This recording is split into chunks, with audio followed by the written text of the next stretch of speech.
ఉదాహరణకు ఆకాశం ఆకాశంలాగే అంతే ఉంటుంది.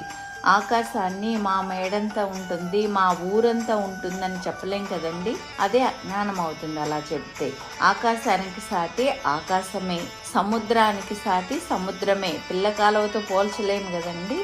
రామరావణ యుద్ధము రామరావణ యుద్ధమే, దానిని మరొక వీరుల యుద్ధంతో పోల్చలేము. అలాంటి వాటిని అనన్వయాలంకారం అంటారు. అలాగే శ్రీ జగదాంబకు సాటి జగదాంబయే. ఆ తల్లిని ఎవ్వరితో పోల్చలేము. ఆ తల్లికి సాటి రాగల శక్తి ఈ జగత్తులో లేదు. ఈ జగత్ ఏంటండి, ఏ జగత్తులోనూ లేదు. అందువల్ల అమ్మ నిస్తుల. అమ్మకు హేతువు కానీ దృష్టాంతం కానీ లేవని త్రిపురోపనిషత్తు చెప్తోంది. సర్వం తానే అయిన అమ్మను ఇంకా దేనితో పోల్చగలమంటారు? అమ్మ గోళ్ళు, వేళ్ళు, పాదాలు, అలాగే తక్కిన శరీర అవయవాలు, అమ్మ గుణాలు, అమ్మ మహిమ, ఇలాంటివి